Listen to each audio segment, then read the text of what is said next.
La vie est magnifique, ça n'a jamais été aussi bien que maintenant, je dois dire, quelque part. Je trouve que d'être rockstar à la retraite, il n'y a rien de mieux comme job. En anglais, je trouve que c'est mieux, c'est retired rockstar. Mon agenda explose, je ne sais plus où donner de la tête. C'est fantastique. Dans la vie actuelle, j'ai plus d'ambition, si ce n'est que d'être heureux.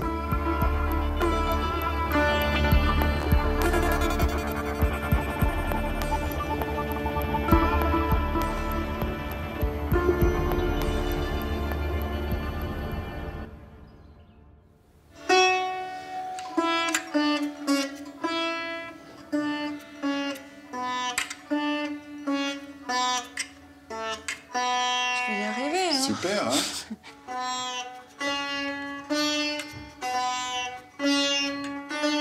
Je suis occupé qu'avec des trucs qui sont super intéressants et puis qui me plaisent, quoi.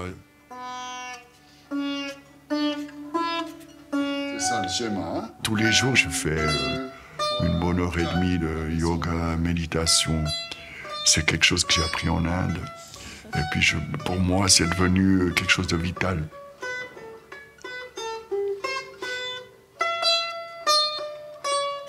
Là maintenant, avec Anuradha, les cours de sitar. Et puis après, ça varie. Il y a des pilotes de planeurs qui veulent voler la semaine, des fois. Donc, ils me lancent un coup de fil la veille. Les vols passagers, la même chose. Il y en a quand même pas mal sur l'année. Juste.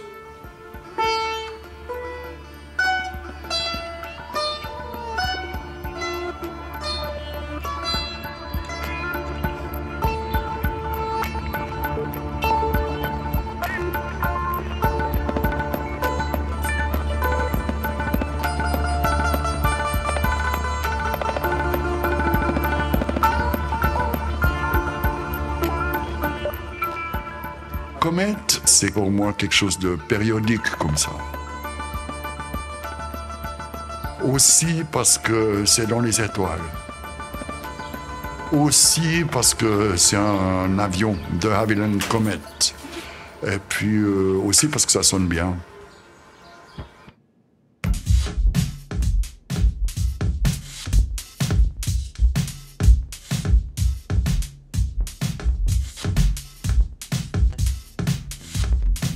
Je vais avoir 5, 6 ans, quelque chose comme ça.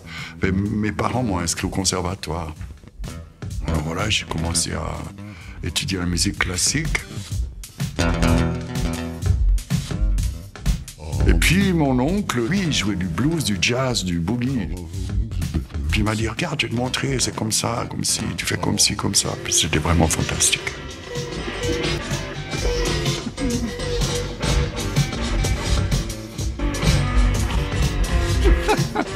Pour moi, c'était une illumination. Tout à coup, il y a eu 2 musiques. Et la musique de Jean-Sébastien Bach, Beethoven, toute l'équipe. Et puis de l'autre côté, c'est la musique des tripes, c'est la musique de l'énergie. Et puis ça, c'était une découverte extraordinaire.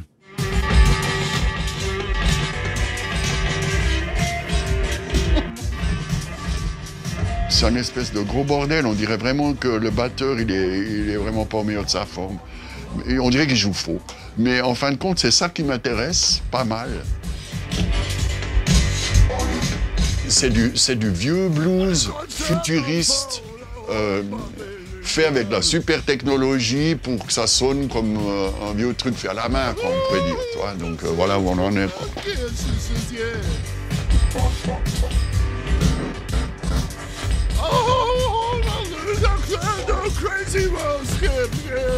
Ok. Moi, je suis prêt au décollage. Alors, on y va. À 14 ans, je me suis fait virer du conservatoire. Entre-temps, il y a eu le film de Woodstock, là. J'ai vu Jimi Hendrix, Richie Evans.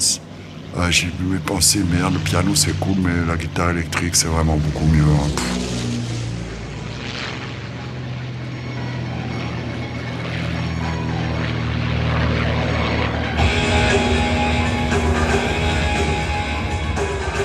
Un concert de rock, tu prépares ton matos, ça arrive sur la scène, c'est parti. C'est comme si tu mets plein gaz puis que tu décolles.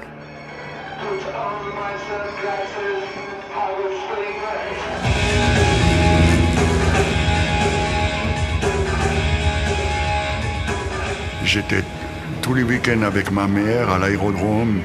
Mon père, quand il pouvait, me prenait en avion. Lui était instructeur, chef de place avec Lyonce à l'époque. Donc moi, j'écoutais tout le temps ce qu'il disait, ce qu'il racontait à ses élèves. Il me prenait avec, on faisait 3 tours de piste. Voilà, je pilotais tant bien que mal. J'arrivais pas aux pédales, mais tout le reste, je me démerdais vraiment bien. Mon père dans l'aviation, c'était vraiment un personnage, ouais. C'était dans les gens qui ont débuté l'aviation ici en Suisse. Plus tard, il va travailler à l'Office fédéral de l'air comme inspecteur fédéral de l'aéronautique. Il est chargé de la formation des instructeurs pour les vols sur les glaciers. Et il est pilote d'hélicoptère pour les présidents. C'était vraiment quelqu'un qui était complètement passionné par son affaire.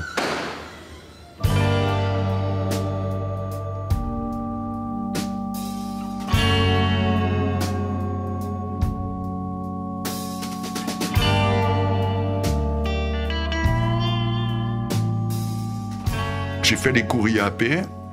À la fin des cours IAP, à 18 ans, tu as une licence de pilote privée. Et après ça, tu vas à l'école de recrues comme aspirant pilote militaire.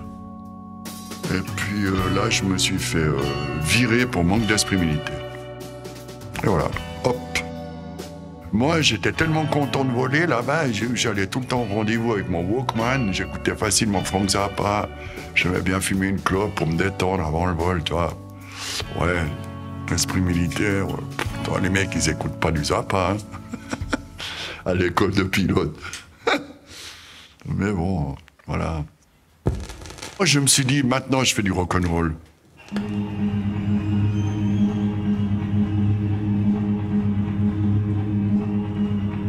Alain avait un groupe qui venait de splitter. Nous, on cherchait un conducteur pour la tournée.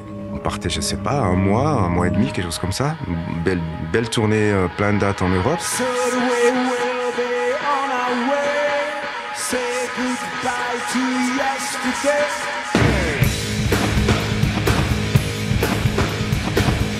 Et puis il a tout de suite dit oui, et puis c'est comme ça qu'on a, commencé l'aventure Young Gods.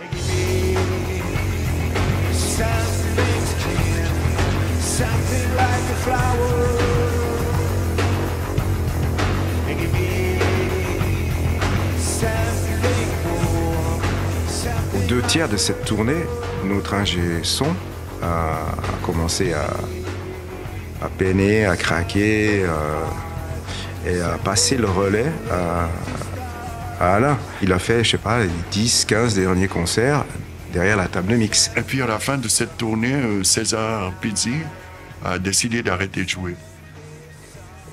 Et Franz m'a dit, tu serais d'accord de jouer du sampler? Puis j'ai dit, oh ouais, super. Et après, on est parti pour une 20aine d'années. On nous a vus dans les veines, se cacher avec peine des caméras qui surveillent. C'était la grande période des Young Gods. On tournait dans le monde entier, Australie, Russie, States. Donc on était tout le temps sur la route.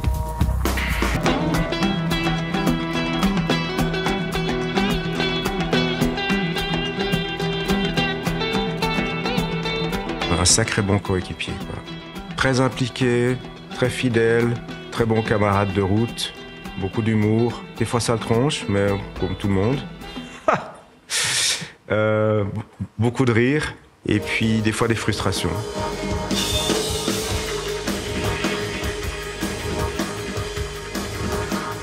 Il avait une technique très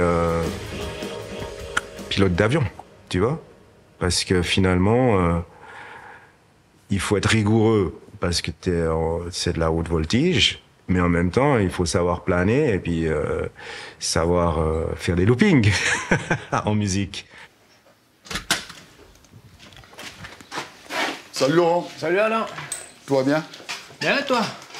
Beau temps, belle neige, comme on dit. Eh ouais, viens faire un peu de bucaire. Ouais, je viens voler le bucaire. Top. Il n'y a rien de particulier à signaler, quoi. Tu vois, une météo un petit peu capricieuse, typiquement printanier. On aime ça. Hop. privé. Tout ça, c'est fait. Et on envoie le formulaire. On y va.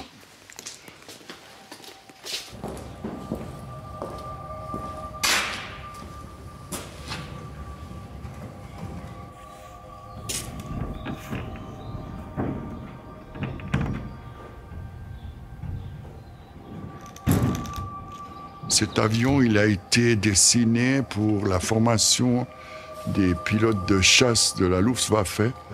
Il est de 1937. Le fuselage, c'est des tubes d'acier soudés. Les ailes sont en bois et l'avion est recouvert de coton.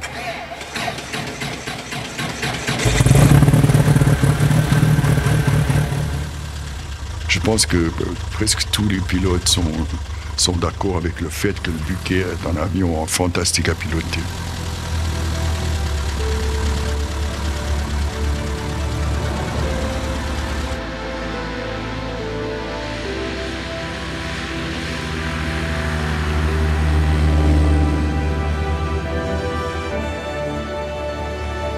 On pilote aux fesses, toi, comme on dit.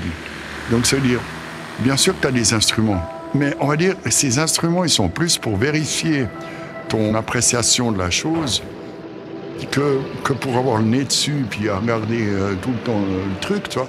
Il faut regarder dehors. Tu vérifies ton sentiment en checkant les instruments.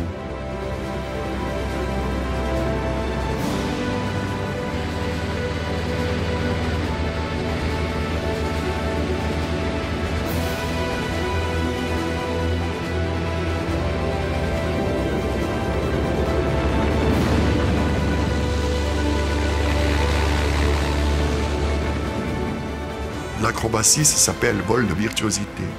Il y a un instrument, un musicien, il fait son diplôme de virtuose. Donc c'est le même mot. Et même qu'en allemand, l'acrobatie, on appelle ça Kunstflug. C'est le vol artistique. Fantastique.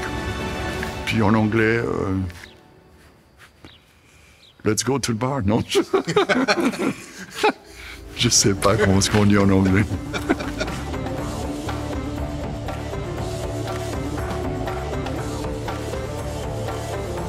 Un vol d'acrobatie, pour moi, ça vaut un concert avec mes potes des Young Gods à l'époque.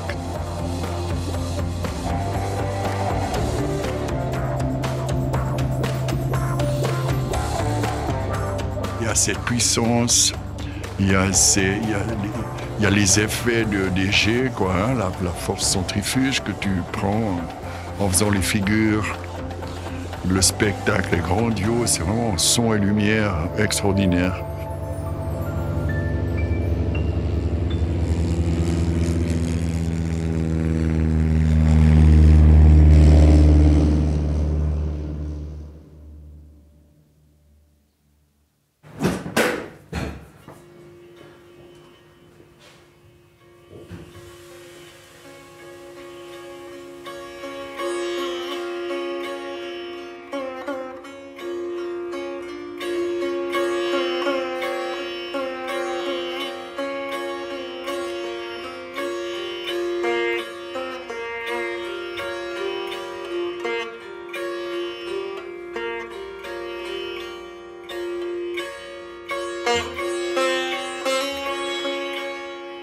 Je suis rentré de 10 mois de tournée avec les Young Gods et je tombe sur le journal 1700 que j'ouvre au milieu. Et le premier article que je lis, c'est une résidence à Bénarès pour les gens qui sont domiciliés à Fribourg, artistes en tout genre. Et je me dis, mais putain, c'est vraiment pour moi ce truc, c'est hallucinant, j'en reviens pas. Et voilà. Donc c'est comme ça, en faisant ce concours, en gagnant ce concours, que je me suis retrouvé à Bénarès en train d'apprendre du sitar.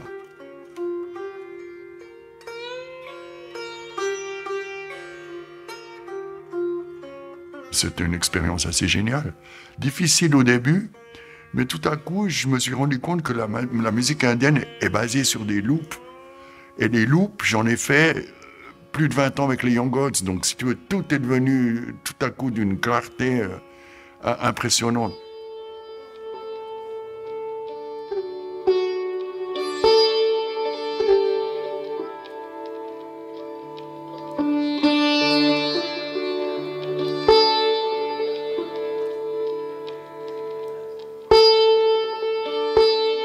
Maha, c'est grand, Dev, c'est Dieu. Donc c'est le grand Dieu Kometo. Ça, c'est les Indiens eux-mêmes qui m'ont baptisé comme ça. Il faut aussi dire qu'à Benares, c'est la ville de Shiva. Et l'avatar de Shiva, c'est Mahadev. Donc on est tous des Mahadev, si tu veux, au fin fond de l'affaire. On est tous des combattants pour quelque chose de pur, véritable. Ce que je trouvais drôle, c'est que je venais de jouer plus de 20 ans avec les jeunes dieux. Et je me retrouve tout à coup grand dieu, toi. Donc bon, voilà. Allons-y.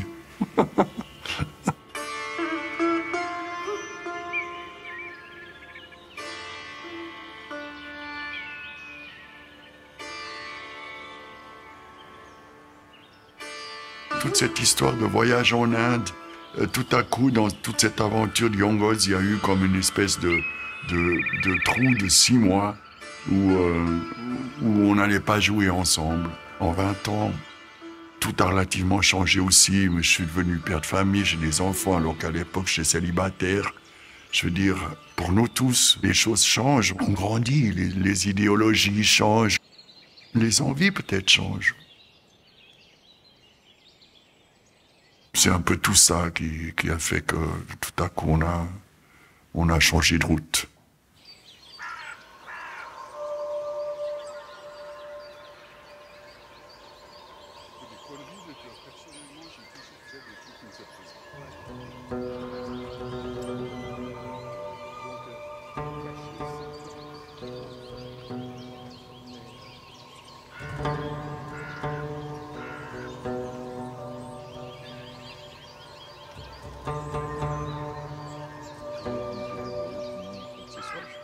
Jérémy, il est anthropologue, il écrit des livres. Il est parti des États-Unis à l'époque pour faire sa thèse, puis il a été parachuté dans la jungle péruvienne, a passé des mois et des mois chez les Ashaninka, la tribu d'Indiens du Pérou. On communiquait par cassette interposée, donc c'était vraiment super fou les histoires qu'il racontait, c'était juste renversant. On ne se voit pas tous les 2 jours, mais on est connectés. Je crois que les vrais amis, c'est ça, tu ne les vois pas pendant plusieurs années, puis quand tu te vois, c'est comme si c'était il y a une demi-heure que tu t'es quitté, toi. En principe, tu es apte à piloter, donc c'est toi qui dois dire. Donc le plus vieux que tu connais actuellement, enfin le plus vieux que je connais actuellement, c'est Michel Barras à l'aérodrome. Al, c'est quelqu'un qui est un philosophe, mais sans être quelqu'un qui travaille avec les livres. C'est pas un philosophe qui lit les bouquins. En fait, pendant très longtemps, il n'avait pas de bouquin. Il plaisantait toujours à quoi ça sert d'avoir un deuxième bouquin, j'en ai déjà un. Je pense qu'on partage déjà un désir d'interroger le monde, d'essayer de l'interpréter, donc une complicité et aussi une volonté de sortir des cases, si possible.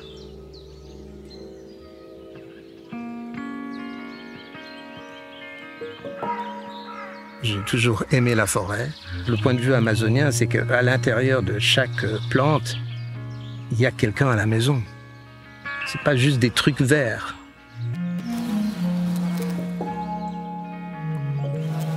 Moi, ça m'enchante à chaque fois d'être dans une forêt, entouré de ces êtres végétaux. Et je trouve aussi qu'il y a une sorte de lucidité, de calme et de silence et même de clairvoyance qui vient simplement en étant avec les plantes.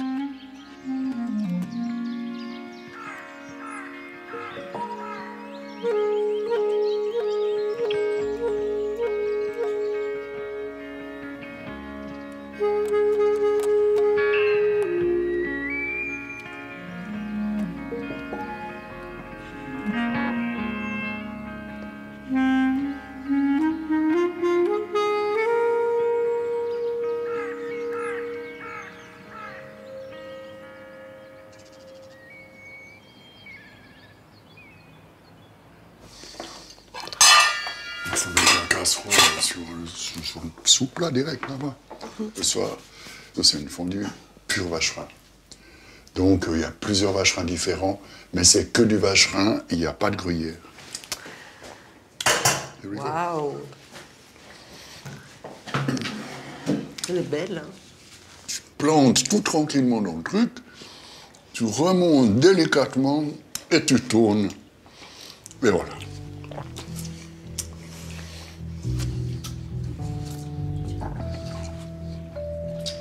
Ah oui.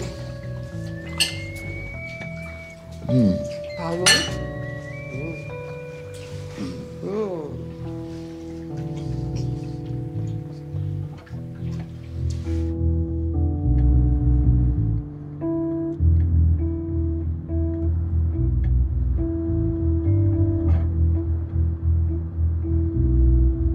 La musique, c'est comme une maladie pour moi. Je peux pas vraiment arrêter ça. Tout comme l'aviation d'ailleurs.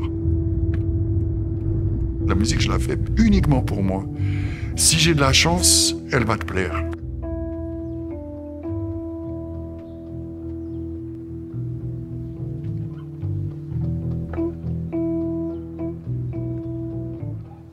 La même chose, il y en a une où je suis debout, il y en a une, on est sur les... Avec ta cigarette. Là, je veux en refaire un ciel parce que j'ai trouvé la photo du ciel quand papy a été convoyé, c'est l'avion. On est allé au Da Vinci. Ma mère était coiffeuse. Et puis, elle a toujours voulu faire de la peinture, mais elle ne pouvait pas. Il y avait 2 marmots qui lui tournaient autour. Donc, elle a attendu qu'on se tire de la maison pour se lancer. Elle peint tous les jours, je pense.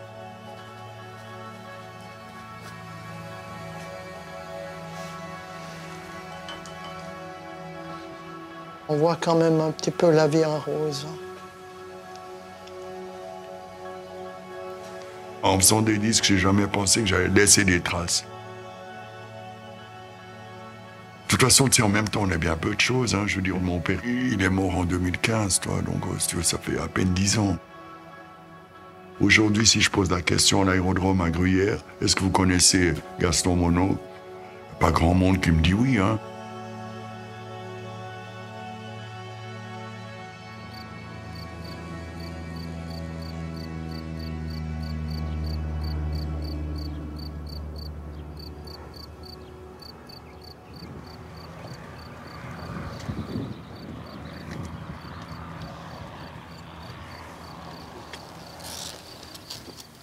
Oups, pas trop coincé les oreilles. Voilà. Tu sais comment monter, hein? Oui. Les 2 pieds sur le siège. Avant, j'ai toujours un petit peu le trac, mais on dirait qu'Alain, il met cet avion comme on met un manteau. Comme un costume. Puis après, on part, et puis il n'y a plus de trac, il n'y a plus que des sensations. Des fois, j'ai l'impression d'être avec un bourdon ou une abeille. Me promener comme ça.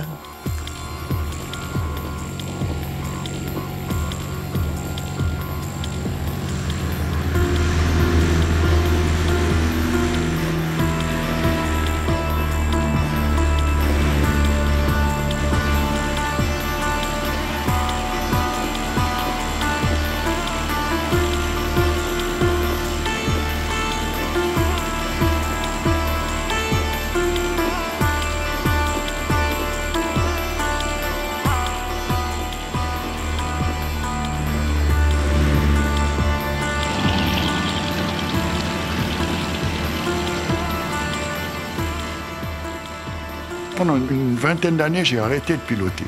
Quand avec le groupe, les Golds, ça a commencé à marcher fort, ça devenait incompatible pour moi d'assumer les 2 trucs. Donc je sais ce que ça fait comme effet si on arrête de voler. T'as une certaine nostalgie, c'est un truc un peu spécial.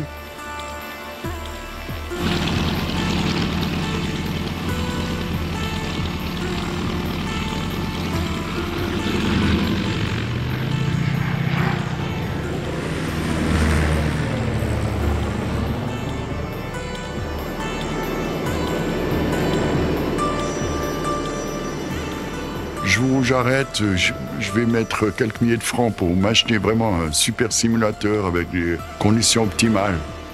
Et puis je pense que ça va compenser l'affaire. C'est mieux de dépenser son énergie à être positif que de dépenser son énergie à être négatif.